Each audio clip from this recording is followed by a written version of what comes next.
वलक़द यस्सरनल क़ुरआन लिज़्ज़िक्रि फ़हल मिन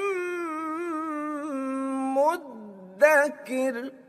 वमन अज़लमु मिम्मन मनअ मसाजिदल्लाहि अन युज़करा फ़ीहा इस्मुहु वसअ फ़ी ख़राबिहा उलाइका मा कान लहुम अन यदख़ुलूहा इल्ला ख़ाइफ़ीन लहुम फ़िद्दुनिया ख़िज़्युन व लहुम फ़िल आख़िरति अज़ाबुन अज़ीम।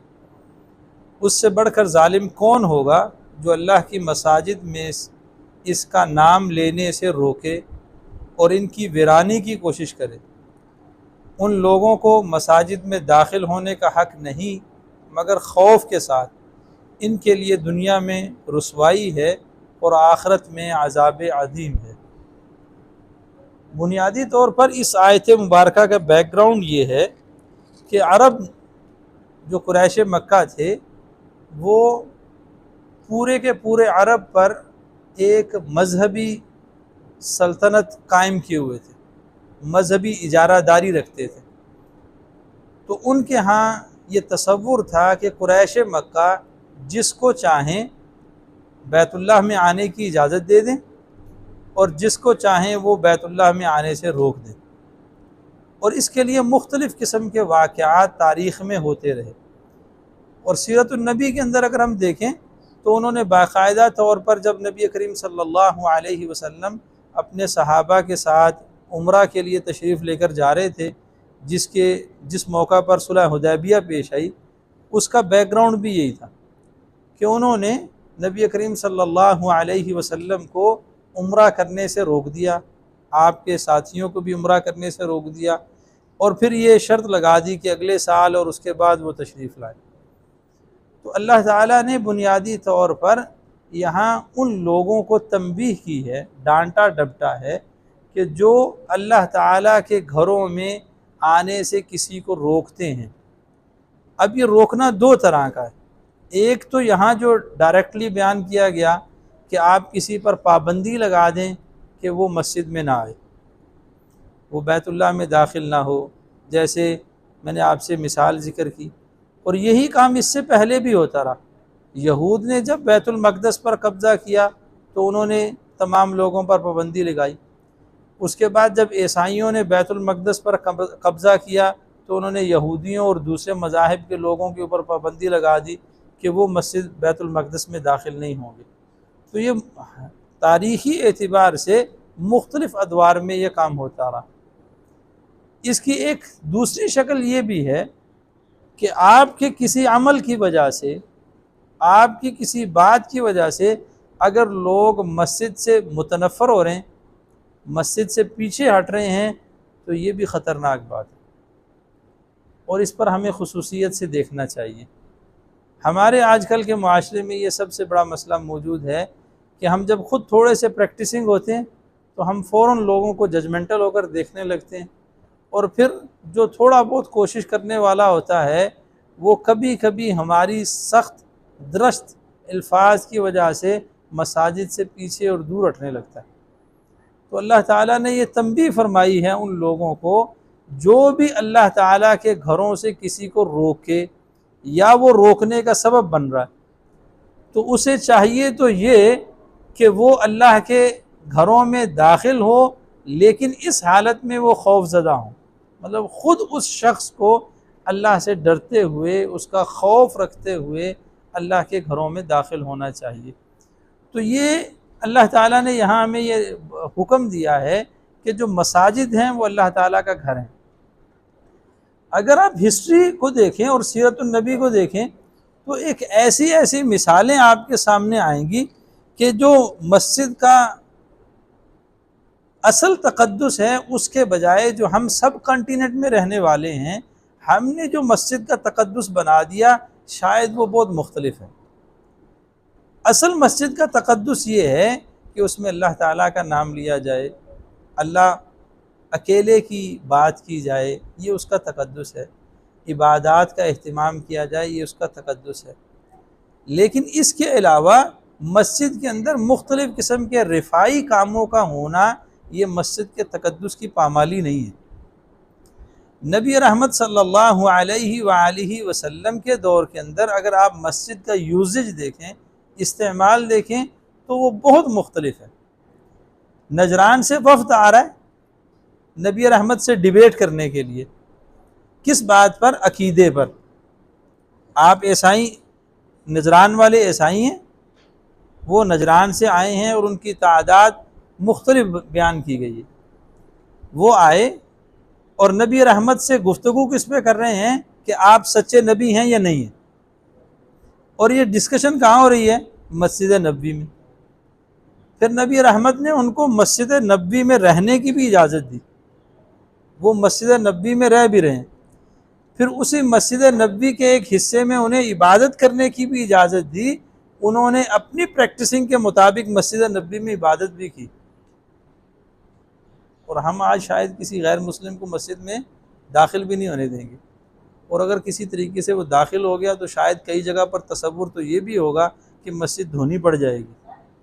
ये तो गैर मुस्लिम के हवाले से है। हमारे यहाँ तो कॉन्सेप्ट इतना भी अजीब कभी कभी नज़र भी आ जाता है कि हम मुख्तलिफ स्कूल ऑफ थाट्स के लोगों को अपनी मसाजिद में बेयर करने के काबिल भी नहीं होते।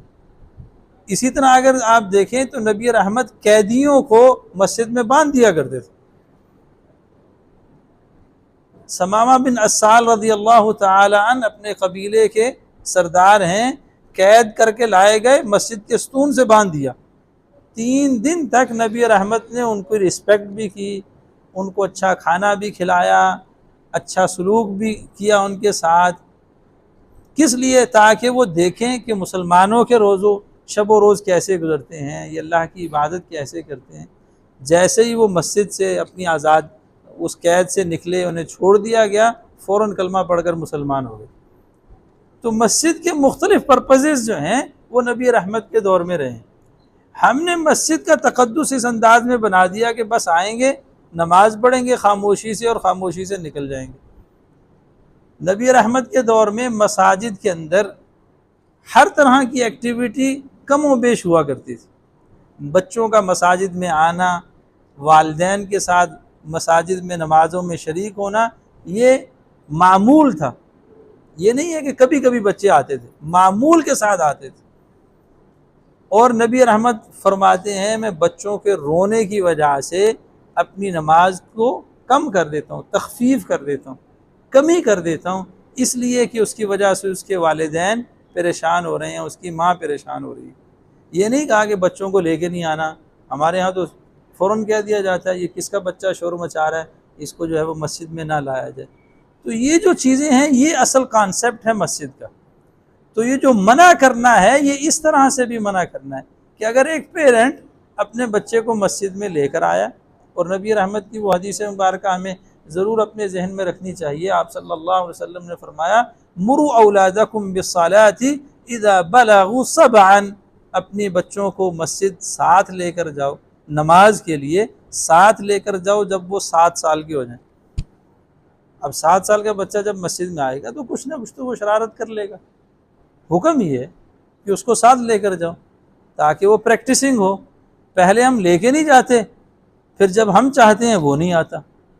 तो जब हम उसको उसकी बचपन में नहीं लेकर जा रहे थे, हमने उसको नहीं सिखाया, तो अब हम उसको कहते हैं, वो जानने के लिए तैयार नहीं।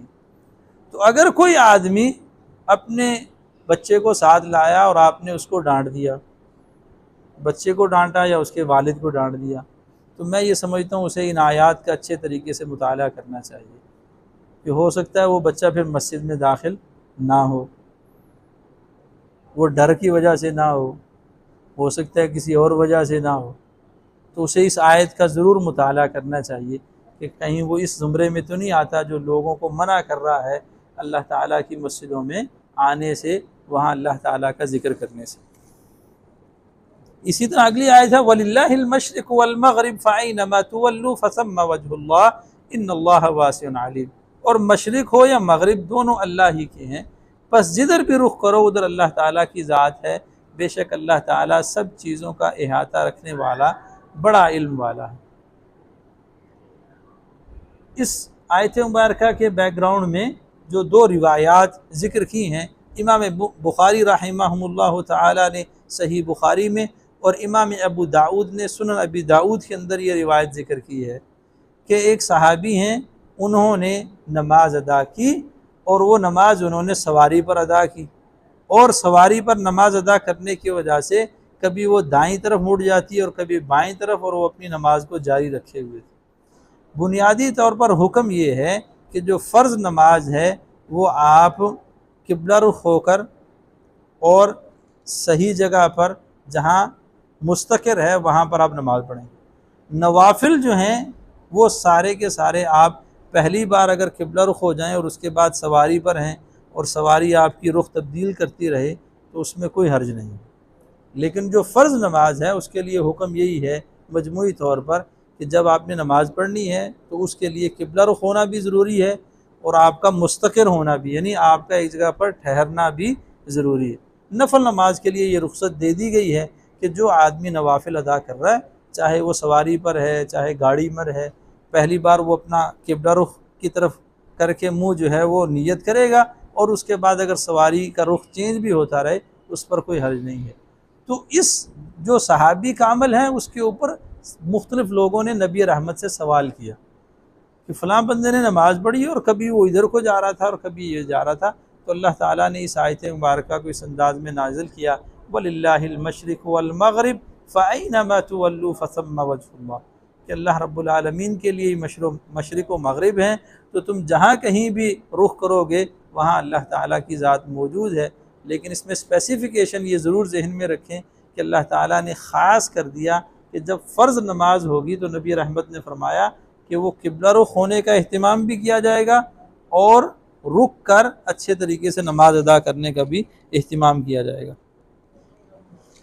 वक़ालू इत्तख़ज़ल्लाहु वलदन सुब्हानह बल लहू मा फ़िस्समावाति वल अर्द कुल्लुन लहू कानितून। वक़ालू, और वो कहते हैं कि अल्लाह ने किसी को बेटा बना लिया है, पाक है वो ज़ात ऐसी बातों से, बल्कि जो कुछ आसमान और ज़मीन में है वो सब उसकी मलकियत है, सब इसके ताबे फरमान है। अल्लाह ताला ने इस आयत मुबारका में उन लोगों को तंबीह की है जिनका पहली आयत में ज़िक्र हुआ, जिनके लिए ये कहा गया कि तुम लोग वो हो जो अल्लाह के घरों से लोगों को आने से रोक रहे हो। अल्लाह कहते हैं ये तो वो लोग हैं जो बैतुल्लाह से लोगों को रोक रहे हैं, अल्लाह के घरों से रोक रहे हैं। इनका तो अपना किरदार ये है कि इनमें से कुछ लोगों ने ये कहा कि अल्लाह ताला का बेटा है, और ये इशारा है यहूदियों की तरफ, ये इशारा है ईसाइयों की तरफ। और अल्लाह ताला ने यहाँ क्लियरली ये बात की, सुबहाना, पाक है वो ज़ात। सुबहान का लफ्ज़ी माना ये है कि ऐसी ज़ात जो हर ऐब से पाक हो, जिसके अंदर कोई नक्स ना हो, किसी भी तरह का कोई नक्स, कोई ऐब ज़र्रा बराबर भी ना हो, वो सुबहान ज़ात है। तो अल्लाह ताला ने फरमाया कि जो ये कह रहे हैं कि अल्लाह ताला की औलाद है, तो अल्लाह ताला तो इस नक्स से ऐब बेऐब है। अब हम ये इस बात को ऐसे समझें कि औलाद का होना ये नक्स है या खूबी है? आप में से कोई बताएगा? औलाद का होना ये नक्स है या खूबी है? अगर किसी इंसान को अगर औलाद नहीं मिलती तो वो नक्स तसव्वुर किया जाता है, ऐब तसव्वुर किया जाता है। लेकिन ये अल्लाह ताला के लिए ऐब इस एतबार से है क्योंकि ख़ुद अल्लाह ताला ने अपनी तारीफ़ की, लम यलिद वलम यूलद। अल्लाह ने अपना इंट्रोडक्शन खुद करवाया है ना। इंसान होने के नाते तो ये बिल्कुल ऐब समझा जाएगा कि उसकी औलाद नहीं है, और मेडिकली भी कहा जाएगा इसमें ये डिफ़ॉल्ट है जिसकी वजह से इसको औलाद नहीं हुई। लेकिन अल्लाह ताला अपने तारुफ में ख़ुद कह रहे हैं लम यलिद वलम यूलद। तो अल्लाह का तारुफ ये कहता है कि अगर अल्लाह के लिए औलाद हो तो ये उसके लिए ऐब की बात है। इसको हम समझने के लिए ये बात कहते हैं। इंसान रिश्तों के ज़रिए से मजबूर हो जाता है। तो अल्लाह ताला तो ऐसी ज़ात है जिसे कोई मजबूर नहीं कर सकता, तो इसलिए उसके कोई ऐसे रिश्ते नहीं हैं। वो वाहिद वो ज़ात है जो सारी की सारी कायनात उसकी मोहताज है, वो किसी का मोहताज नहीं है, ना कोई उसको मजबूर कर सकता है और ना वो ज़ात किसी से मजबूर होती। तो यही तारुफ अल्लाह ताला ने यहाँ फरमाया कि जो लोग ये कह रहे हैं कि अल्लाह ताला की औलाद यानी अल्लाह ने किसी को बेटा बनाया, तो अल्लाह ताला तो इस ऐब से बेऐब हैं। बल लहू मा फिस समावाति वल अर्द, तुम उसके लिए बेटे की बात करते हो, वो तो वो रब है जिसके लिए आसमानो ज़मीन और जो कुछ भी है, लहू मा फिस समावाति, जो कुछ आसमानो ज़मीन में है वो सब उसी की है। कुल्लुल लहू कानितून, सिर्फ वो उसकी नहीं है बल्कि जो कुछ भी आसमानो ज़मीन में है वो सारे का सारा उसके लिए ताबे फरमान भी है। जिसको जब जो चाहे वो हुक्म दे, कोई उसके सामने डिसएग्री नहीं कर सकता। जिस टाइम जिससे जो काम लेना चाहे वो ले सकता है। वो चाहे तो आग को कह दे या नारुकूनी बर्दन व सलामन अला इब्राहिम, आग तो जलाती है, हुक्म ये दे दिया कि इब्राहिम के लिए सलामती वाली बन जाओ, सलामती वाली हो गई। अबाबीलों को हुक्म दे दिया अबराह के लश्कर को तबाह बर्बाद कर दो, तबाह बर्बाद हो गए। इतना सा परिंदा आपकी इस मुट्ठी से भी छोटा है, इस मुट्ठी से भी छोटा परिंदा है, लेकिन वो बड़े बड़े जो हाथियों जैसे बड़े बड़े जानवर हैं उनको तहस नहस कर रहा है। तो अल्लाह जिससे जो काम लेना चाहे, वो अगर चाहे तो मच्छर को नमरूद के दिमाग में घुसा दे और उसका सत्यानाश कर दे, उसके लिए कोई मुश्किल नहीं। ये सारे अल्लाह ताला के लश्कर हैं। तो अल्लाह ताला ये फरमा रहे हैं कुल्लुल्लाहु कानितून, सारे उसके ताबे फरमान हैं, उसके हुक्म के पाबंद हैं। बदीउस समावाति वल अर्द, वो तो आसमान और ज़मीन का मौजूद पैदा करने वाला, शुरुआत करने वाला है। व इज़ा क़ज़ा अमरन, जब वो फ़ैसला करता है किसी बात का, फ़इन्नमा यक़ूलु लहू कुन फ़यकून, तो वो उसके लिए बस ये कहता है हो जा, तो वो हो जाता है। अल्लाह ने ये सारी कायनात लफ्ज़ कुन से पैदा की है। ये सारी कायनात, सारे जानवर, सारे हशरातुल अर्ज़, सारी चीज़ें, लेकिन इस इंसान को अल्लाह ताला ने लफ्ज़ कुन से नहीं पैदा किया। ये बहुत बड़ी बात है। सूरह साद में अल्लाह ताला फरमाते हैं खलक़तु बियदई, इसको मैंने अपने हाथों से बनाया, इसकी मट्टी को गूंदा गया, मिक्सअप किया गया। सूरह साद के अल्फाज हैं खलक़तु बियदई, मैंने इसे अपने हाथ से पैदा किया। व नफ़ख़्तु फ़ीही मिन रूही, फिर मैंने इसमें रूह फूंकी। तसव्वुर कीजिए कि आपकी फजीलत ऐसे अशरफुल मखलूक़ात नहीं है, आप क्या हैं इससे अंदाज़ा लगा लीजिए कि पूरी कायनात जब बन रही है तो वो लफ्ज़ कुन से पैदा हो रही है, सिर्फ अल्लाह के हुक्म से, आर्डर से। लेकिन जब ये हजरत इंसान पैदा किया जा रहा है तो फिर इसके लिए मट्टी को गूंदा जा रहा है। अल्लाह ताला कहते हैं मैंने अपने हाथों का इस्तेमाल किया, फिर मैंने इसमें अपनी रूह को फूंका, फिर ये इंसान और हजरत आदम बन गया। तो मामूली नहीं है आप, ऐसे नहीं है। अल्लाह आपसे बहुत ज़्यादा मोहब्बत रखते हैं और वो ये चाहते हैं कि उसका बंदा उसके साथ अटैच हो जाए ऐसे ही जैसे वो चाहता है। इसीलिए अल्लाह ताला ने फरमाया व इज़ा क़ज़ा अमरन, जब मैं किसी चीज़ का फ़ैसला करता हूँ, कोई भी फ़ैसला हो, किसी भी तरह का फ़ैसला हो, बस लफ्ज़ कुन कहता हूँ फ़यकून, तो वो हो जाता है। वो चाहे समंदर में बहने वाला पानी हो, उसको अल्लाह ताला हुक्म दें तो वो सुनामी बना दें, चाहे वो पहाड़ हों अल्लाह ताला उनको थर्रा दें तो वो ज़लज़ले बना दें और बस्तियाँ उलट पलट कर दें। तो ये सिर्फ अल्लाह ताला की कुदरत है। वक़ाल अल्लज़ीना ला यअलमून लौला युकल्लिमुना अल्लाहु औ तअतीना आया, ये भी बात पिछली आयत की तरफ, उससे पिछली की तरफ इशारा है। वो बेइल्म लोग कहते हैं अल्लाह हमसे कलाम क्यों नहीं होता, या हमारे पास कोई निशानी क्यों नहीं आती। कज़ालिका क़ाल अल्लज़ीना मिन क़ब्लिहिम मिस्ल क़ौलिहिम, इनसे पहले लोग भी इसी तरह की बात कर चुके हैं। तशाबहत क़ुलूबुहुम, उनके दिल एक जैसे हो गए हैं। क़द बय्यन्नल आयाति लिक़ौमिन युक़िनून, तो हमने तो अहले यकीन के लिए खोल खोल कर निशानियाँ बयान की हैं। ये एतराज़ भी कुरैश मक्का और उससे पहले जितने भी लोग आए उन सब का ये एतराज़ था कि अल्लाह ताला हमसे क्यों नहीं बात करता, ये नबी करीम सल्लल्लाहु अलैहि वसल्लम से क्यों अल्लाह ताला गुफ्तगू करते हैं। ये वो एतराज़ है जो नबी रहमत पर भी किया गया और नबी रहमत से पहले जितने भी अम्बिया तशरीफ़ लाए उन सब पर यह एतराज़ किया गया कि अल्लाह ताला हमसे बात नहीं करता। कोई कह रहा था हम सरदार हैं, कोई कह रहा था हम मालदार हैं, कोई कह रहा था हमें बहुत कुछ दिया गया है, हम इससे अच्छे हैं। अल्लाह ने बहुत सारी कैटेगरीज कुरान में बयान की। हर कौम का एतराज़ तकरीबन यही था कि अल्लाह हमसे बात नहीं करता, इनसे क्यों कर रहा है। तो अल्लाह ताला फरमा रहे हैं कि ये जो एतराज़ आप पर उठा रहे हैं, लौला युकल्लिमुनल्लाहु औ तातीना आया, क्यों अल्लाह ताला हमसे बात नहीं करते या हम पर कोई आयत नाजिल नहीं करते। अल्लाह ताला फरमाते हैं इसी तरह की बात इससे पहले लोगों ने भी कही।